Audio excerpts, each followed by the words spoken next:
ওকে, আজকে আমরা যে বিষয়টা দেখবো সেটা হচ্ছে পেলিন্ড্রোম নাম্বার চেক করা।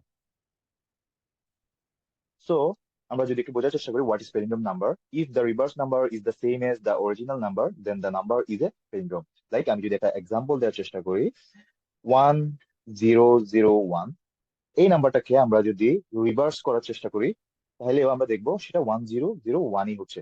That means forward order or reverse order দুই থ্রি এটা সেম নাম্বার থাকতেছে। আমি যদি একটা ক্যারেক্টার সিকোয়েন্স দিয়ে দেখানোর চেষ্টা করি, like NOON, this is also a palindrome string. এভাবে আমরা চাইলে অনেক ধরনের প্যালিন্ড্রোম স্ট্রিং জেনারেট করতে পারি, অর্থাৎ যেটাকে ফরওয়ার্ড অর্ডারে পড়লে যা হবে এন্ড ব্যাকওয়ার্ড অর্ডারে পড়লে যা হবে, দুটা যদি সেম হয় তখন আমরা সেটাকে প্যালিন্ড্রোম বলে থাকি।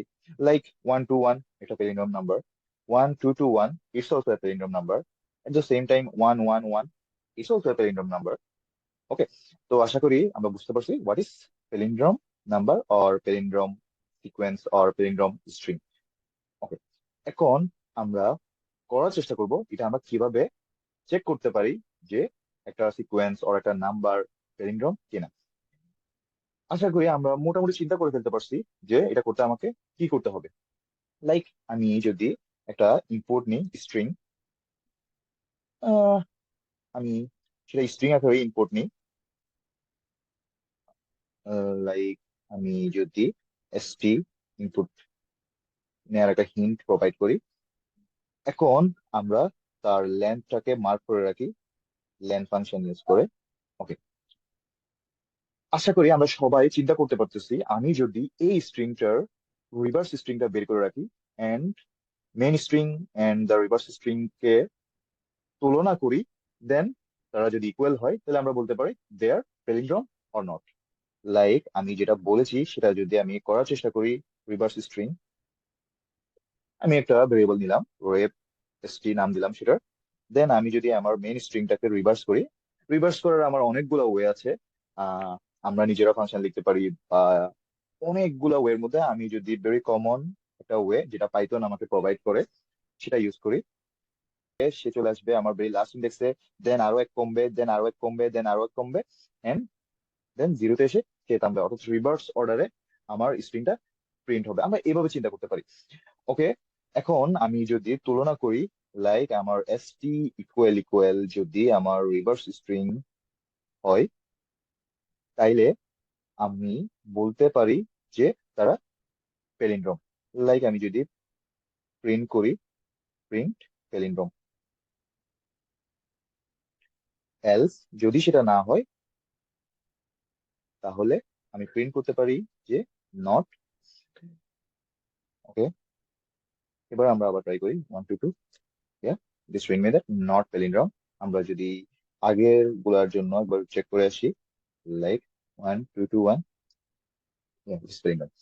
তো আমরা বুঝে গিয়েছি এভাবে খুব ইজিলি আমরা প্যালিন্ড্রোম চেক করতে পারি।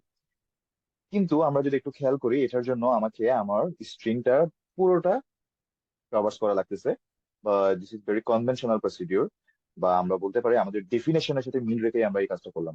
কিন্তু আমাকে কেউ যদি বলে না তুমি big of n, I mean full string traverse করে সেটা করবা না বা স্ট্রিংকে রিভার্স করে করবা না, আর কোন ওয়ে তুমি সেটা চেক করতে পারো। তো আমরা এখন একটা স্মার্ট প্রসিডিউর ফলো করার চেষ্টা করব, এবং সেটা হচ্ছে অনেকটা লাইক আমি যদি এতটুকু পর্যন্ত রাখি, আমি একটা স্ট্রিং ইনপুট নিব, দেন এটা লেন্থটাকে আমি মার্ক করলাম। এখন আমি যদি একটা এক্সাম্পল দিয়ে বোঝানোর চেষ্টা করি, লাইক 1234 ফোর, আচ্ছা আমি একটা প্যালিন্ড্রোম নাম্বারই এক্সাম্পল আকারে নিই। আমি দেখতেছি আমি যদি A1 এর সাথে আমার ভেরি লাস্ট ওয়ানটা কম্পেয়ার করি, দেয়ার সেম। ওকে, যেহেতু আমরা একটা প্যালিন্ড্রোম নাম্বার নিয়েছি, দেন A2 এর সাথে A2 সেম, আই মিন আমার ইন্ডেক্স আই এর সাথে আমার n minus I minus one এটা সেম। লাইক ভেরি ফার্স্টে যদি আমি আই এর মান 0 ধরি, দেন n-i-1, এটার মিনিংটা হচ্ছে আমার এই স্ট্রিংটার বা এই নাম্বার স্ট্রিংটার লেন্থ হচ্ছে 4। 4 - i, I mean 0 - 1 = 3। তো আমরা যদি এই স্ট্রিংটাকে এসটি স্ট্রিং চিন্তা করি, তাহলে আমরা দেখবো ST0 equal equal ST3। That means STI equal equal STN minus I minus 1। দেন আমরা যদি পরেরটার সাথে তুলনা করি, এখন I ইকুয়াল টু যদি 1 হয়, and n minus I minus 1 equal to হবে 4 minus 1 minus 1। Okay, that means ST1 equal equal ST2, মিন মানে 2। তো আমরা বলতে পারি যে আমরা এই ধরনের একটা বিষয় মাথায় রেখে আমরা আগাইতে পারি, এবং আমরা কিন্তু এরপরে I এর মান 1 হওয়ার পরে আমরা আর আগাবো না। আই মিন আমার এই স্ট্রিংটার অর্ধেক পর্যন্ত আগাইলেই আমার হয়ে যাবে। ওকে, আমি যদি আরেকটা এক্সাম্পল দিই, অথবা আমার এই এক্সাম্পলটাকে আরেকটু বড় করি, লাইক এখানে যদি আমি একটা 3 এড করে দিই, অথবা দুইটা 3 এড করে দিই, তাইলে এখন আমরা বলতে পারি STI ইকুয়াল টু এখন হচ্ছে 2, এবং সেটার সাথে কম্পেয়ার করব ST আমার n minus I minus 1। That means 6 minus 2 minus 1। That means 3। ওকে, তো আমরা বলতে পারি যে ST2 এর সাথে ST3 কম্পেয়ার করলে হয়ে যাবে, যেটাকে আমরা জেনারেলাইজ করে বলতেছি STI এর সাথে আমরা কম্পেয়ার করতেছি STN মাইনাস I মাইনাস 1।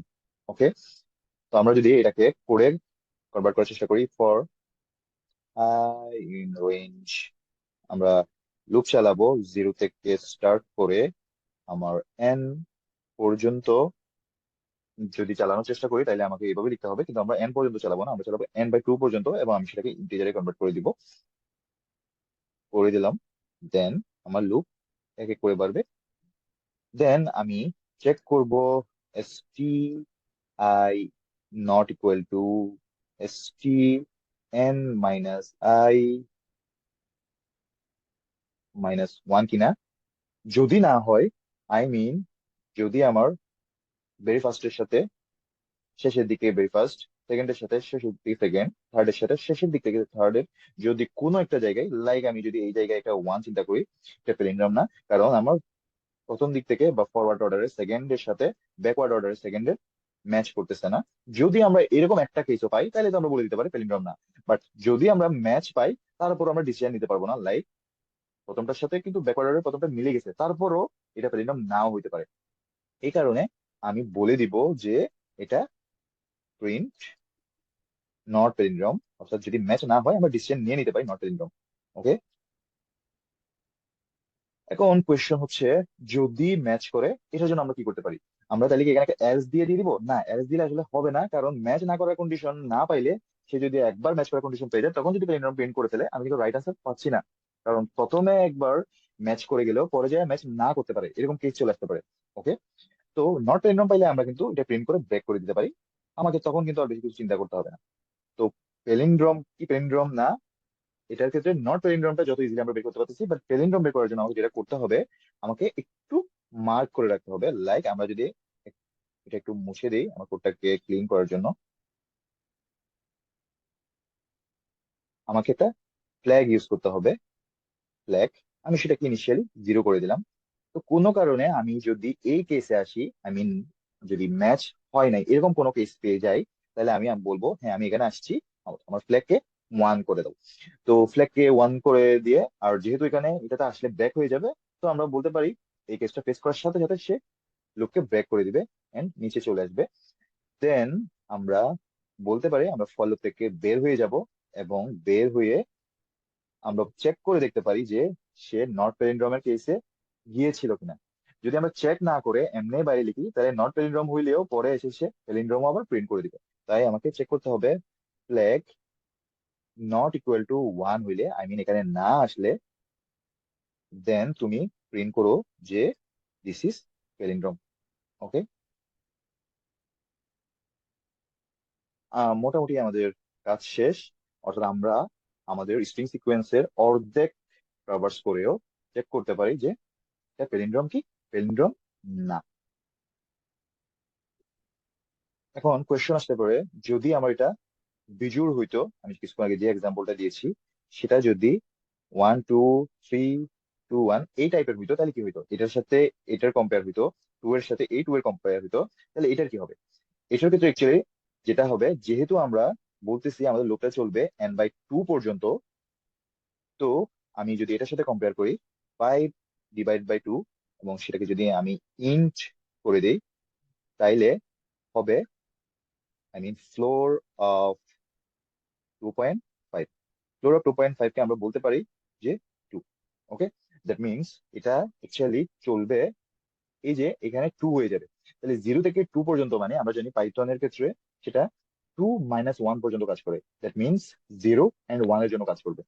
এটা যদি 0 হয়, তাহলে n-0 - 1 সেটা হয়ে যাবে এই 1। তার মানে এটার সাথে এটা কম্পেয়ার হবে। দেন i এর মান হবে 1। দেন n-1 - 1, 5 - 1 - 1 ইকুয়াল টু হয়ে যাবে 3। তো সেটা, এটা, দ্যাট মিনস এটার সাথে এটার কম্পেয়ার হবে।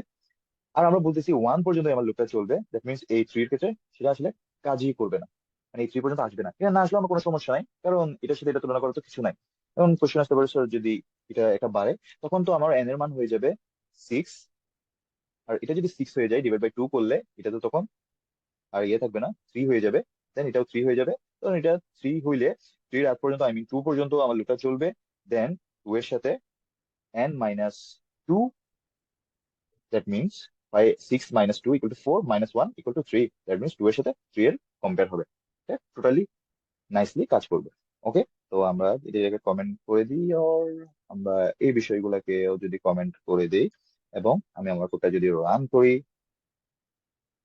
ওকে, আমরা যে কোনো কিছু দিয়ে চেক করতে পারি। 1 2 2 1, ইয়েস দিস ইজ পেলিন্ড্রোম। আমরা যদি আরেকটা কিছু দিয়ে চেক করি, নন, ইয়েস দিস ইজ পেলিন্ড্রোম।